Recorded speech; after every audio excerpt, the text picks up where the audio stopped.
I woke up at 4 in the morning to the sound of snowplows scraping against asphalt 3 streets over, knowing that by 6 the roads would be a mess if I didn't get ahead of it.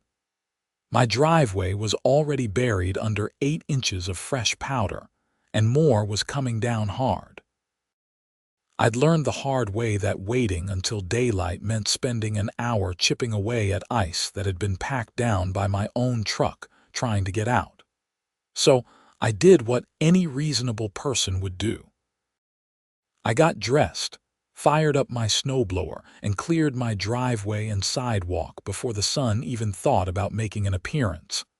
I'm Derek Calloway, and I've lived in Meadowbrook Estates in Columbus, Ohio for 3 years now. It's one of those suburban developments where every house looks vaguely similar. The lawns are mandatory green in summer, and someone's always watching to make sure you're not committing the cardinal sin of leaving your trash cans out too long. The homeowners association here runs tighter than a military operation, which I'd mostly been fine with until that particular February morning. I finished up around 5:30, my driveway clear and salted, my sidewalk pristine. My neighbor 2 doors down, Gerald, gave me a wave as he left for his early shift at the hospital. The street was quiet otherwise. I went back inside, took a hot shower to thaw out, and made myself breakfast, feeling pretty good about my productive start to the day. The letter showed up in my mailbox that afternoon. Official HOA letterhead, my full name spelled out in that impersonal way that immediately puts you on edge. I opened it standing right there by the mailbox, and I had to read it 3 times before my brain would accept what it was saying. Violation notice. Noise ordinance breach. On February 14th at approximately 4:55 a.m., you were observed operating loud machinery snowblower in violation of community quiet hours, 10 p.m. to 7 a.m.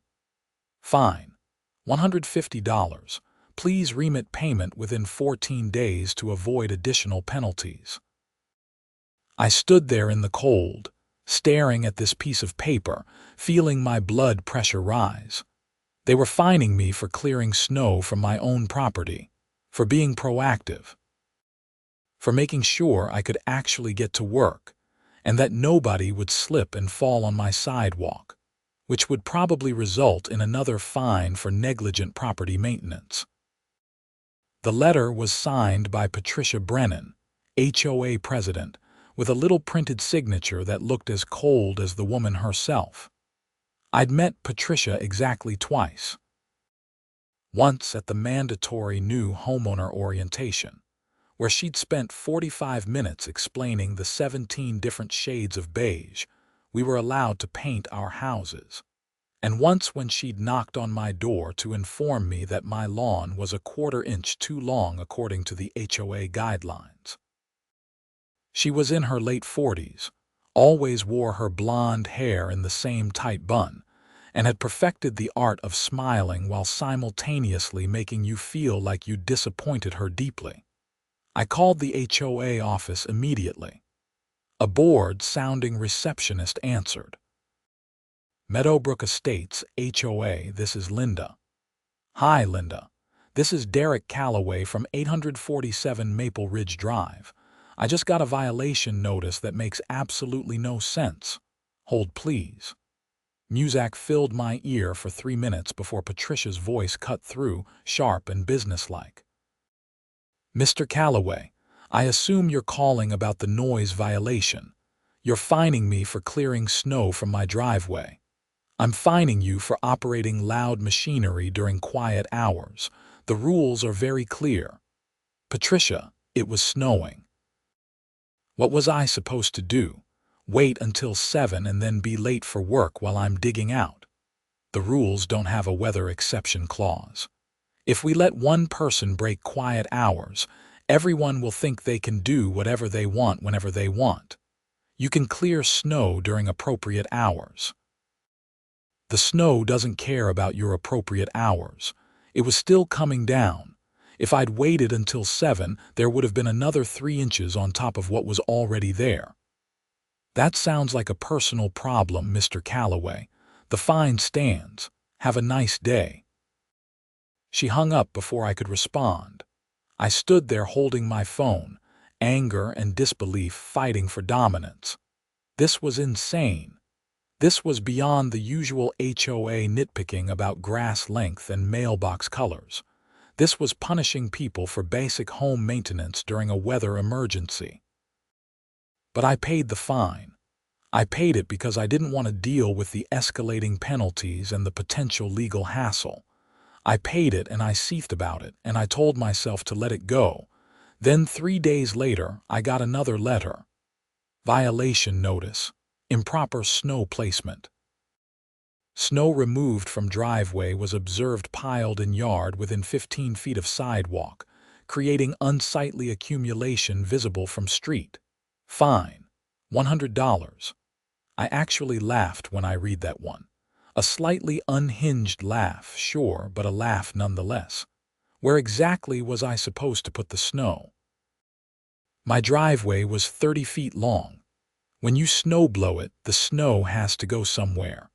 I put it in the most logical spot, which was the side of my yard, away from my mailbox and not blocking anything. But apparently that was also wrong. I didn't call this time. I knew it would be pointless. Patricia Brennan had decided I was her target for whatever reason, and she was going to nickel and dime me to death over it. I started asking around the neighborhood, casually bringing it up to people I knew. Turned out, I wasn't alone. Margaret from 3 houses over had been fined for having her Christmas lights up 2 days past the January 15th deadline, even though she'd been in the hospital with pneumonia. Rick across the street got hit with a violation for parking his truck on the street overnight when his garage door opener broke, and he couldn't get a repair person until the next day. The fines were adding up for everyone, but nobody wanted to fight it because Patricia had made it very clear that she kept records and would make life miserable for anyone who challenged her authority. The breaking point came 2 weeks later. Another snowstorm rolled through, this one worse than the first. I waited until exactly 7:01 in the morning to start my snowblower, watching the clock like a hawk. I cleared my driveway, being careful about where I piled the snow, making sure everything was perfectly within whatever Byzantine rules Patricia had decided applied that day. I was finishing up when I noticed the school bus. Meadowbrook Estates had one main entrance road, imaginatively named Meadowbrook Drive, that connected to the main highway. All the neighborhood streets fed into it. The bus came through every morning at 7:30 to pick up the elementary and middle school kids who lived in our development. Except this morning, the bus was stuck. Really stuck. It had tried to make the turn from Meadowbrook Drive onto Cedar Lane, where the street curved uphill slightly, and the back wheels had lost traction. The driver was a young guy, probably mid-20s, and I could see him trying to rock the bus forward and back, but he was just digging deeper into the snow and slush. Kids were starting to gather at the bus stops, bundled up and carrying their backpacks, watching the bus struggle. Parents were standing with them, checking their watches, probably doing the mental math of whether they'd need to drive their kids to school themselves, and how that would mess up their work schedules. I was about to go inside and grab my bag of sand and kitty litter, which works great for traction, when Patricia's silver Lexus SUV pulled up. She got out, wearing a long camel-colored coat and boots that probably cost more than my monthly mortgage payment. She marched right up to me. "Mr. Calloway, I need to speak with you." I shut off the snowblower. "What now, Patricia?" "Several residents have complained about snow from your property encroaching on the sidewalk." I looked at my sidewalk. It was completely clear. I'd made sure of it. My sidewalk is fine. Nevertheless, I need you to address it immediately. We have standards in this community."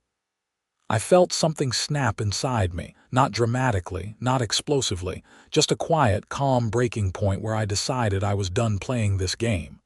"No," she blinked. "Excuse me." "No. My sidewalk is clear. My driveway is clear. I've done everything correctly. I'm not addressing anything, and I'm not paying any more ridiculous fines." Her face tightened. "Mr. Calloway, if you refuse to comply with HOA regulations, I'll have no choice but to place a lien on your property." "You do what you need to do, Patricia. I'm going inside." "Wait. Actually, since you're standing here, I need your help with something." I almost laughed at the audacity. "You've got to be kidding me. The school bus is stuck. You have a snowblower, and I assume you have sand or something. The children need to get to school." I looked past her at the bus. The driver had given up and was on his radio, probably calling for help. More kids were arriving, a crowd of about 15 now, their breath making little clouds in the cold air. I recognized a few of them.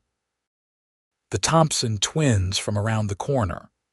Little Sarah Chen, who always waved at me when I was mowing my lawn. Marcus, the kid who'd hit a baseball through my window last summer and had been so terrified that I'd told his parents, even though I just helped him practice his swing in my backyard afterward so he'd have better control. "Please," Patricia said, and I could tell the word physically pained her. "We need to get the bus moving." It would have taken me 10 minutes. I had everything I needed in my garage: sand, salt, even some old boards I could have wedged under the tires for traction. I'd helped stuck cars dozens of times over the years because that's what neighbors do. That's what people do.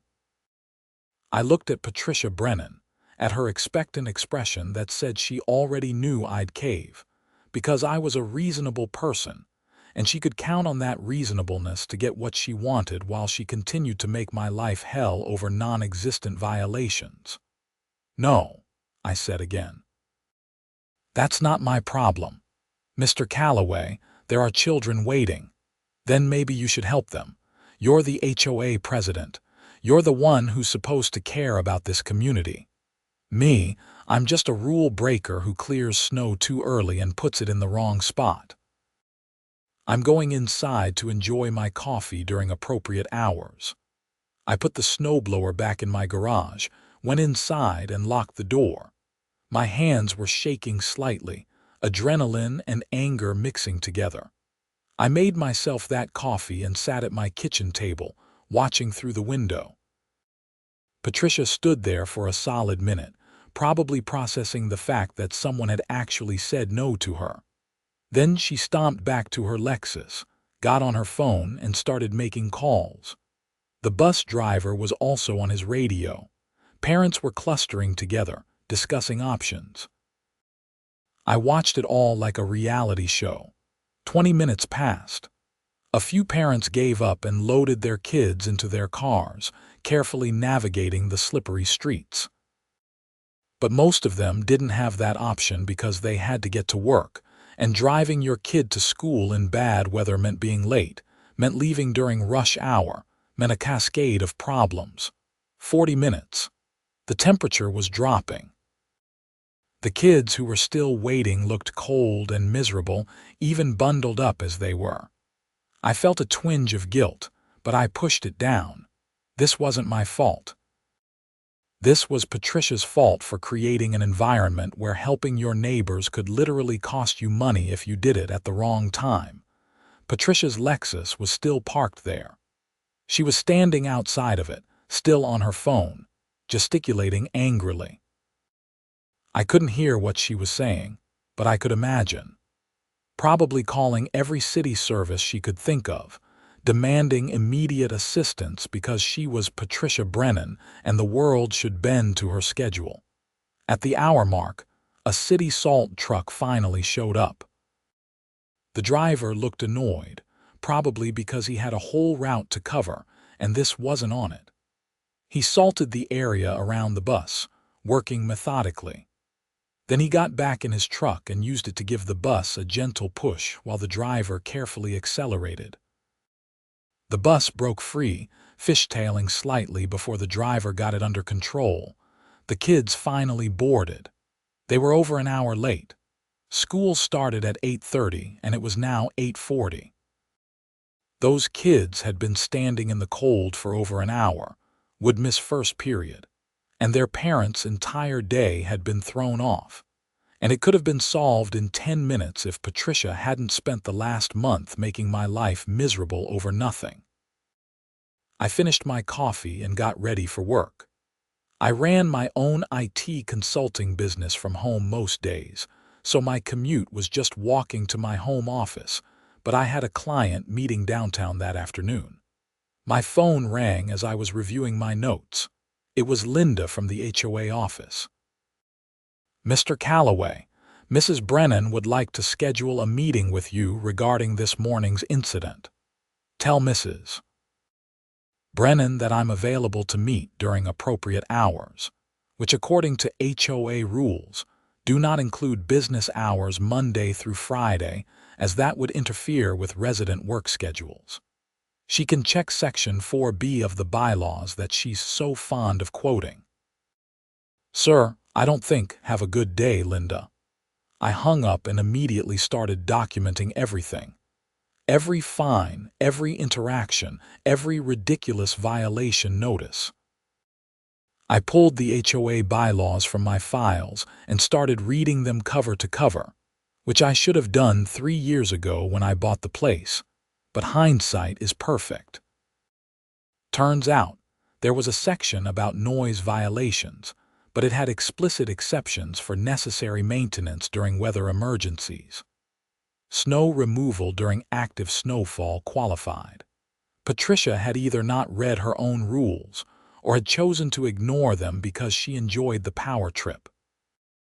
The improper snow placement violation was even sketchier. The rules said snow couldn't be placed in a way that creates hazardous conditions or blocks access. My snow pile did neither. It was a judgment call at best and a fabricated violation at worst. I started making phone calls to neighbors, asking if they'd be willing to talk about their fines. Most were hesitant, but a few were angry enough to open up. Margaret, the woman who'd been fined over Christmas lights while hospitalized, was particularly upset. "I was on a ventilator," she told me, her voice shaking. "My son was flying in from California to be with me because they didn't know if I'd make it, and she fined me $300 for lights. My husband tried to explain, and she said exceptions weren't her problem." Rick, with the garage door issue, had more to add. "She fined me $500 total, first for the truck on the street, then for not responding to the violation notice within 72 hours. I was on a business trip. I got back and there were 2 letters, and she'd already filed a lien notice with the county. A lien notice for a broken garage door and a truck parked legally on a public street overnight. I spent 3 hours documenting everything, creating a spreadsheet of every violation and fine that neighbors were willing to share with me. The pattern was clear. Patricia had ramped up enforcement dramatically over the past 6 months, and the fines were both more frequent and more expensive than they'd been under the previous HOA president. Then, I started looking into Patricia herself, just basic public record stuff. Property records, business filings, the usual. What I found was interesting. Patricia Brennan had been elected HOA president 18 months ago. Before that, she'd served on the board for 3 years. Her campaign for president had focused on maintaining property values and upholding community standards. But property values hadn't increased. If anything, houses in Meadowbrook Estates were selling for slightly less than comparable neighborhoods nearby. I found 3 houses that had been on the market for over a year, which was unusual for the Columbus suburbs. When I dug into the listing histories, All three had comments from potential buyers mentioning strict HOA and excessive fees. The HOA budget was public record for residents. I pulled the last 5 years of financial statements and started comparing them. Revenue from dues had stayed consistent, which made sense since it was based on number of houses and the dues rate hadn't changed. But revenue from fines had increased by 400% in the 18 months since Patricia took over. 400%. The money was supposed to go into community improvements, but I couldn't see where any of that was happening. The pool hadn't been resurfaced. The playground equipment was the same aging stuff from when I'd moved in. The community center, a small building near the main entrance that was supposed to be available for resident events, had been closed for renovations for over a year with no visible work being done. I picked up the phone and called the one person I knew who'd understand the implications. My friend Nate Thornton was a real estate attorney in Cleveland. We'd gone to Ohio State together, and while we didn't see each other often, we stayed in touch. "Derek, how's Columbus treating you?" "Hey, Nate. I've got a situation with my HOA that's starting to smell really off. You have time to look at some documents. For you, always."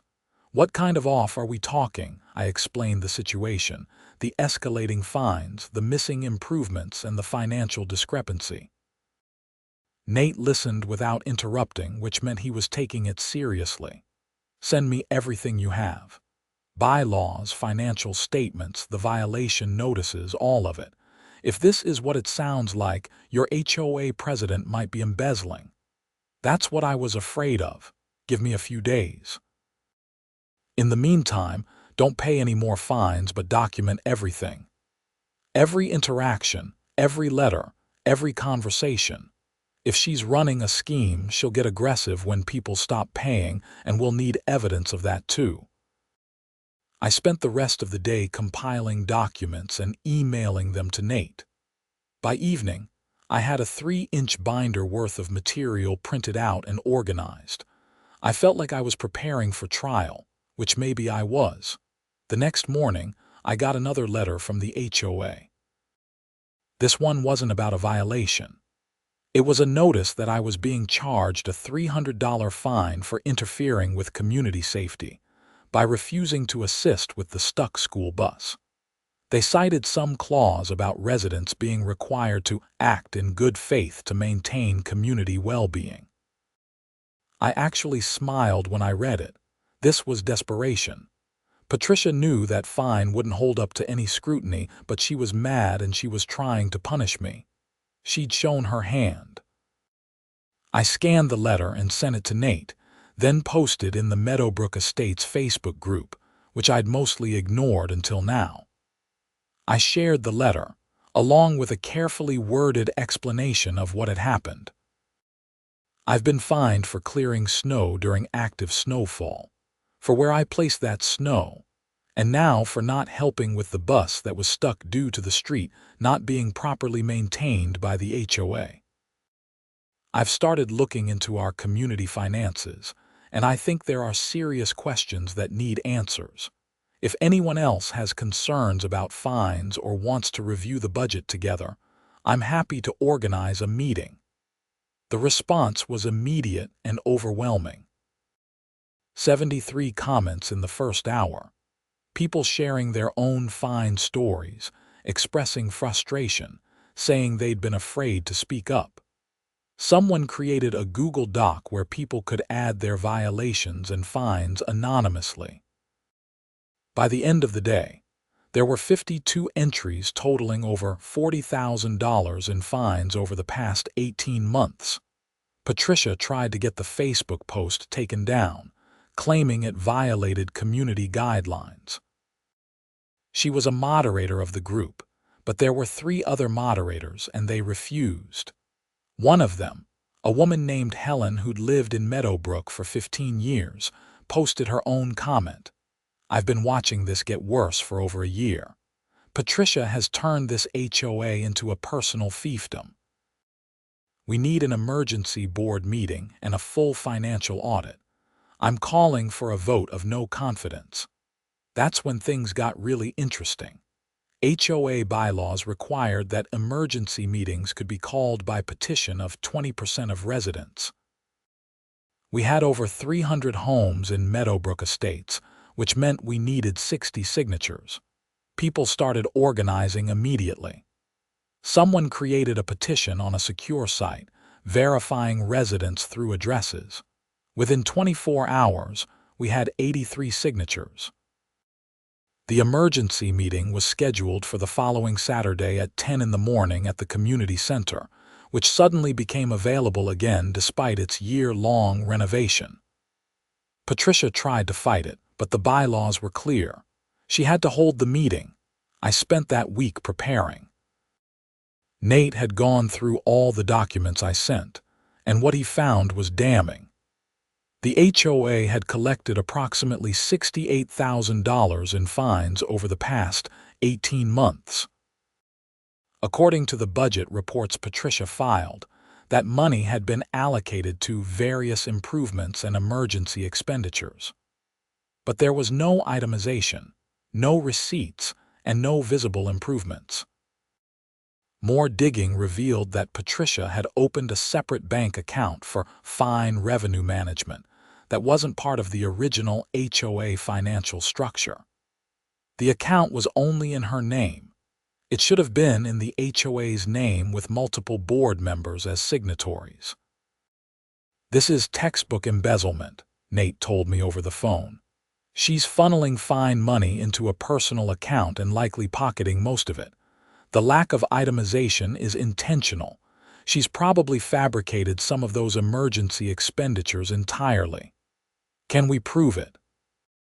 We'll need a forensic accountant and probably subpoena power to get her personal bank records.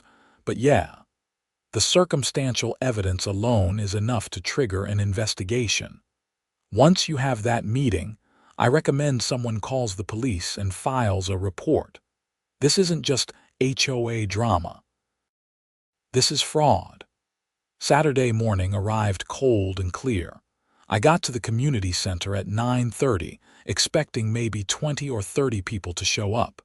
There were over 100 residents already there, with more arriving every minute. Someone had set up a projector and screen.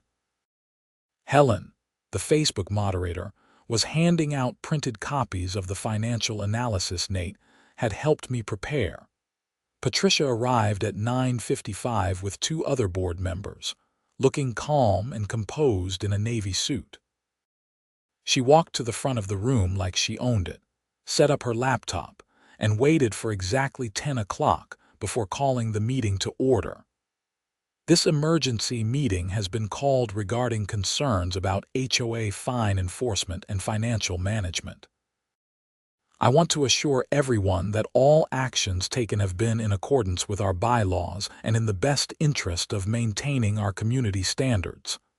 A man in the back shouted, "Where's the money, Patricia?" She didn't even flinch. "The community funds are managed responsibly, and all expenditures are documented in the quarterly reports available to residents."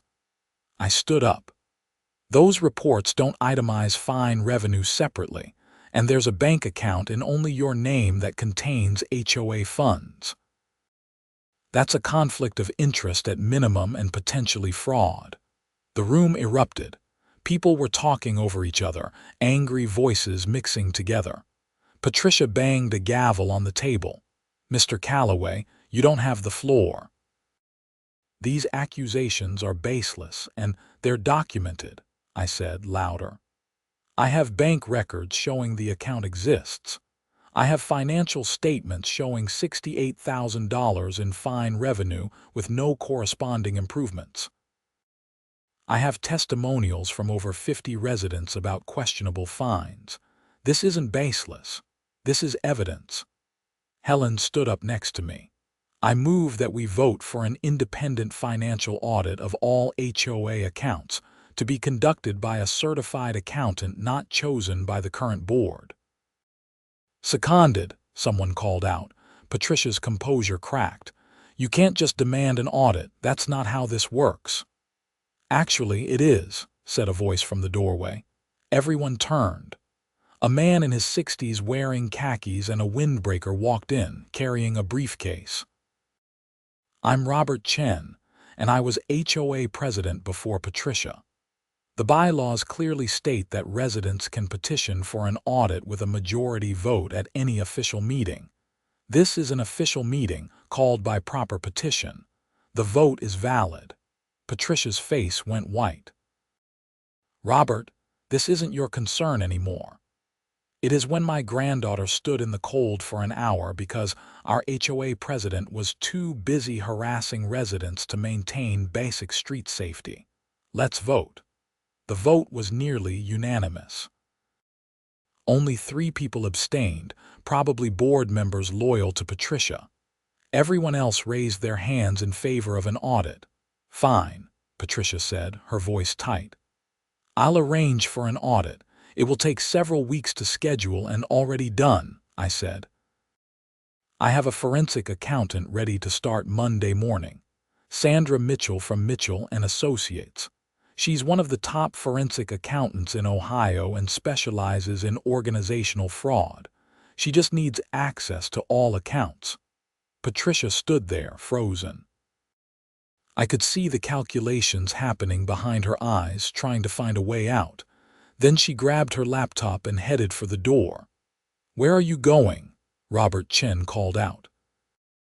"I don't have to stay here and be accused of ridiculous things by people who don't understand how community management works."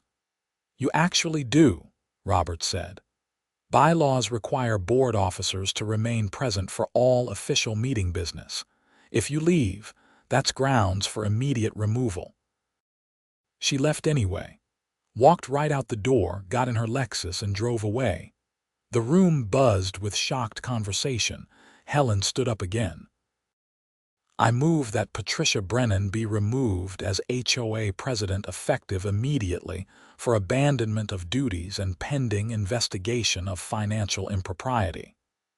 The vote was even more unanimous than the audit vote. Just like that, Patricia was out. Robert Chen agreed to serve as interim president while we sorted everything out. The other 2 board members, who'd been suspiciously quiet throughout the meeting, resigned on the spot. Turned out they'd both been getting kickbacks for approving Patricia's enforcement actions, though we didn't learn that detail until later. I left the meeting feeling vindicated but exhausted. This whole situation had started with me just wanting to clear my driveway before work, and now I'd helped uncover what was looking more and more like a significant fraud scheme. Sandra Mitchell, the forensic accountant, started her work that Monday. She had full cooperation from the bank and Robert Chen, who provided every document and access credential she requested. I wasn't directly involved in the investigation, but Sandra kept me updated since I'd been the one to initially flag the discrepancies. What she found was worse than any of us had imagined. Patricia hadn't just been embezzling fine money. She'd been fabricating violations wholesale. She had a system where she'd drive through the neighborhood at odd hours, take photos of minor issues or sometimes completely normal things, and then write violations for them. Many residents would just pay the fines rather than deal with the hassle of fighting them, which is what she'd counted on. The separate bank account had accumulated over $54,000. Patricia had transferred funds regularly to her personal accounts, disguising them as payments to contractors for community improvements that never happened. She'd even created fake invoices from fake companies to make it look legitimate if anyone did a surface-level review. But that wasn't all. Sandra discovered that Patricia had also been taking kickbacks from contractors who did actual work for the HOA. She'd inflate the budgets, award the contracts to companies willing to pay her under the table, and then pocket the difference. The pool we'd all paid special assessments for 2 years ago. It had cost $40,000, but Patricia had budgeted 70 and kept the extra 30. By the time Sandra finished her audit 3 weeks later, she documented over $120,000 in fraudulent activity across Patricia's entire tenure on the board, including her 3 years before becoming president. Robert Chen called another meeting, this one to present Sandra's findings. Again, the community center was packed. Sandra went through her report methodically, explaining each finding with supporting documentation. People were angry, but more than that, they were stunned. This was their neighbor, someone they'd elected and trusted, who'd been systematically stealing from them for years. The documentation is sufficient for criminal charges, Sandra concluded. I've prepared a full report for law enforcement. Whether you choose to pursue that is up to the board and the community, but I strongly recommend it. This level of fraud shouldn't go unpunished. Robert looked around the room. I think we need to vote on whether to refer this to the police and pursue criminal charges. The vote was unanimous. Every single hand went up. I volunteered to be the one to file the police report. I'd started this whole thing, and I wanted to see it through. The next morning, I drove to the Columbus Police Department's Financial Crimes Unit with a flash drive containing Sandra's complete report. The detective who took my statement was a woman in her 40s named Detective Lisa Ramirez. She listened to the whole story, from my first snow removal fine to the emergency meeting to Sandra's audit findings. This is thorough, she said, scrolling through the report on her computer. Most HOA fraud cases we see are smaller, harder to prove. This is blatant. Give me a few days to review everything and consult with the prosecutor's office. 4 days later, Patricia Brennan was arrested at her home in Meadowbrook Estates. The police showed up at 6 in the morning with a warrant. I didn't see it happen personally, but several neighbors did, and the story spread through the Facebook group within minutes. She was charged with theft, fraud, and misappropriation of community funds. Bail was set at $50,000, which she posted, but the damage to her reputation was complete and irreversible. The legal process moved slowly after that. Patricia hired a lawyer who tried to argue that HOA funds were somehow different from regular theft, that the rules were ambiguous, that she'd made honest mistakes in accounting. None of it held up. Sandra's audit was ironclad, and the prosecutor had multiple residents willing to testify about Patricia's pattern of behavior. The case took 7 months to work through the courts. In the meantime, Meadowbrook Estates started the process of rebuilding. Robert Chen organized a complete overhaul of the HOA bylaws, closing the loopholes Patricia had exploited. We implemented new financial controls requiring multiple signatories on all accounts, quarterly independent audits, and a transparent process for violations that included an appeals board made up of rotating residents. We also established a community fund to reimburse residents who'd been hit with fraudulent fines. It took months to process all the claims, cross-referencing them against Sandra's findings, but eventually, most people got their money back. I got my $250 back, which felt like a small victory. The trial finally happened in September. I attended every day, sitting in the gallery with about a dozen other Meadowbrook residents. Patricia's defense was weak, relying mostly on technicalities and claims that she'd intended to use the money for community purposes eventually. The prosecution methodically dismantled every argument, walking through the timeline of fake violations, fabricated invoices, and personal transfers. The jury deliberated for less than 4 hours, guilty on all counts. Sentencing came 2 weeks later. Patricia stood before the judge, still dressed impeccably, still carrying herself with that aura of superiority that had defined her reign as HOA president. The judge was not impressed. Mrs.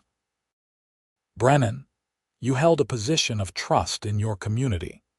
People elected you to manage their collective interests, to maintain their neighborhood, to be a steward of their shared resources. Instead, you treated your neighbors as marks in a confidence scheme.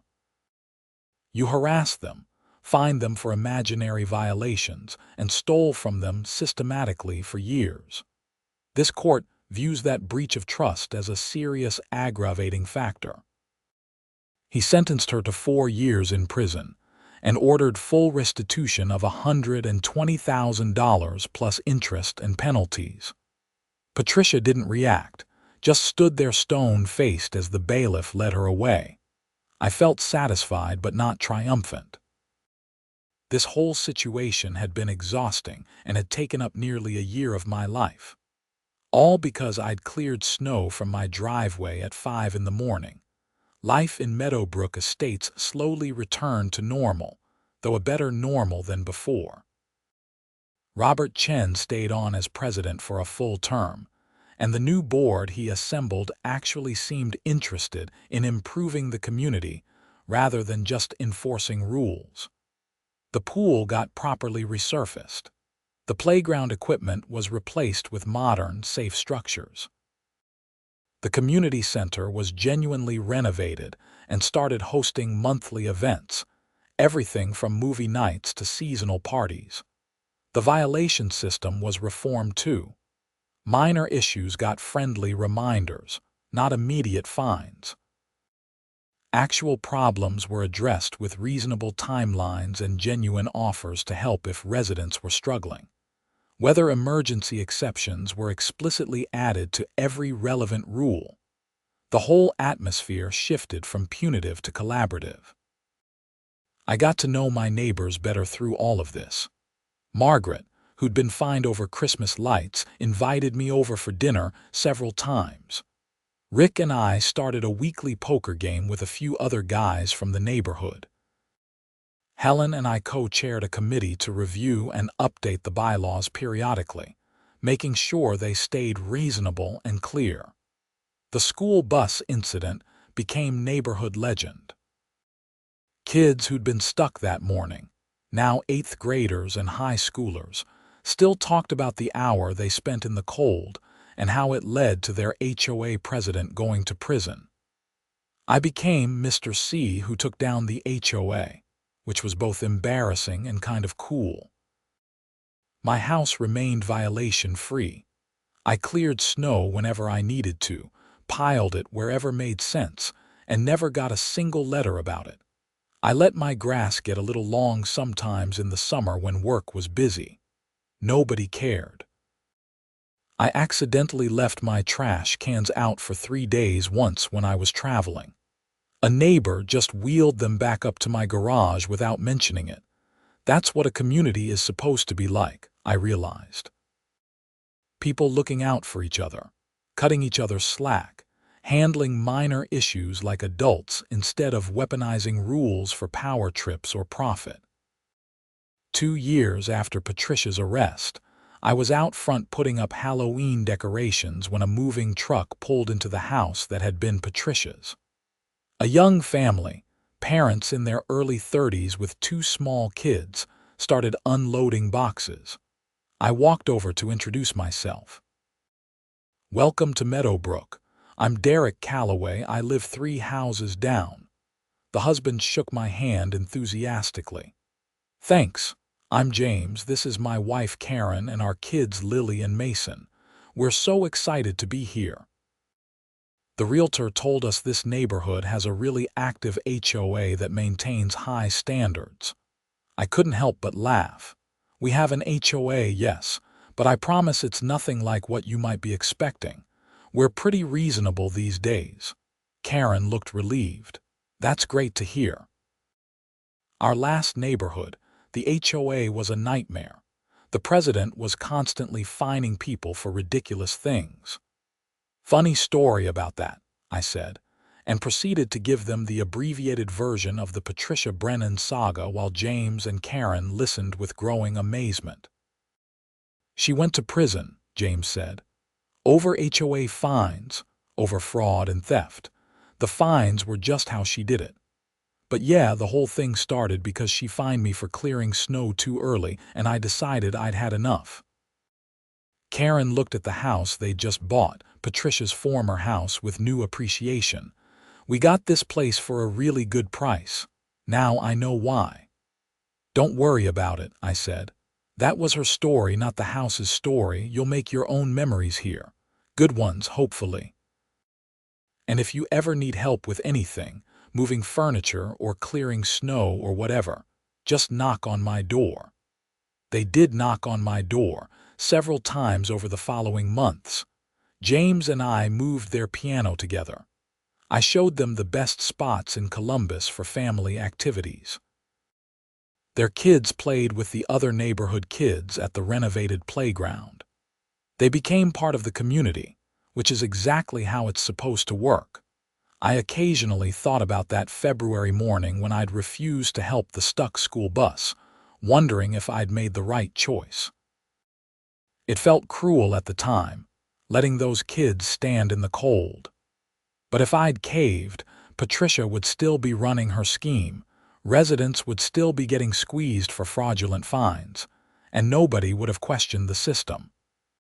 Sometimes you have to let something break completely before people are motivated to fix it. The snow removal fine that started everything was framed on my office wall, next to a photo from the community meeting where Patricia was voted out. Nate had sent me the frame as a joke gift with a plaque reading, "The $150 fine that launched a criminal investigation." It made me smile every time I looked at it, a reminder that sometimes standing up for yourself over something small can reveal something much bigger. 3 winters after the incident, we got another major snowstorm. I woke up at 4 in the morning to clear my driveway before it got too deep, and I noticed lights on at several other houses. Snowblowers fired up along the street, everyone handling their properties in the early morning darkness. By 7, our entire neighborhood was cleared, and not a single person got fined for it. The school bus came through right on time, navigating streets that were safer than they'd been in years, because the HOA was actually doing its job now, salting and plowing the main roads that were community responsibility. Kids got on the bus at their stops, warm and dry, probably not even thinking about how that morning routine was only possible because adults in their neighborhood had fought to make the system work right. I watched the bus roll past my house and felt genuinely good about where I lived for the first time since moving to Meadowbrook Estates. It had taken a corrupt HOA president, months of investigation, a trial, and a prison sentence to get here, but we'd arrived at something better. A real community where people trusted each other, and the systems meant to serve them actually did. Detective Ramirez called me one afternoon about 6 months after Patricia's sentencing. I hadn't heard from her since the trial ended. "Mr. Calloway, I wanted to let you know we've closed the Brennan case completely. She's been denied early parole, and full restitution has been collected through asset seizure. I also wanted to say thank you. Most people wouldn't have followed through like you did. They'd have paid the fine and moved on. I almost did," I admitted. "If she hadn't kept pushing, I probably would have let it go." "Well, I'm glad she pushed then. We've actually started looking at other HOAs in the Columbus area based on complaints similar to yours. You'd be surprised how common this kind of thing is, just usually not as blatant. Your case gave us a template for what to look for." After we hung up, I thought about that. How many people were living under HOA regimes that were corrupt or abusive, just accepting it because fighting back seemed too hard? How many Patricia Brennans were out there, exploiting their tiny slice of power for personal gain? I started consulting with other neighborhoods dealing with HOA issues, not for money, just to help. I'd share what I learned, walk them through the process of auditing finances and organizing resistance to unfair rules. Nate helped too, providing legal guidance. We became an unofficial support network for people dealing with exactly what I dealt with. Most cases didn't end in criminal charges. Usually, just the threat of an audit and legal action was enough to clean house. Bad board members would resign, financial irregularities would get corrected, and communities would implement better oversight. But a few did escalate. 2 HOA presidents in suburban Columbus neighborhoods were charged with fraud in the year following Patricia's conviction, both cases building on the framework established by her prosecution. Meadowbrook Estates became something of a model for HOA reform in Ohio. Robert Chen gave talks at community planning conferences about how we restructured our governance. Sandra Mitchell used our case as an example in her forensic accounting courses at Ohio State. The local news did a follow-up story on the 2-year anniversary of Patricia's arrest, interviewing residents about how the neighborhood had changed. They interviewed me for that story, asking what I'd learned from the whole experience. I learned that you can't ignore problems and hope they'll go away, I said. Whether it's a ridiculous fine or a corrupt board member, staying silent just lets it get worse. But I also learned that most people are good, reasonable people who want to do the right thing. They just need someone to take that first step. Sometimes all it takes is refusing to accept something that's wrong and being willing to fight for what's right, even if it starts with something as simple as clearing snow from your driveway. The story aired during the evening news. My phone blew up with texts from friends and family who saw it. My mom called from Cleveland, worried that I'd made myself a target. I assured her that everything was fine, that Patricia was in prison, and the neighborhood was better than ever. Life settled into a comfortable rhythm after that. Work was good, my consulting business growing steadily. Relationships in Meadowbrook were strong, real friendships rather than just neighborly politeness. I even started dating Helen from the Facebook group, the woman who'd been the first to publicly support investigating Patricia. We connected over our shared experience of fighting for our community, and it grew into something more. 4 years after the incident, I was clearing snow from my driveway on another cold February morning, though this time I waited until a reasonable hour. Helen came out of her house dressed for the cold and waved. "Need help," she called. "I've got this, but I wouldn't mind company." She walked over, careful on the icy patches I hadn't gotten to yet. "Remember when this whole thing started, you clearing snow and Patricia losing her mind about it?" "How could I forget? It's literally framed on my wall. We should do something to mark the anniversary, organize a neighborhood snow day or something, make it a celebration instead of a nightmare memory." That's exactly what we did.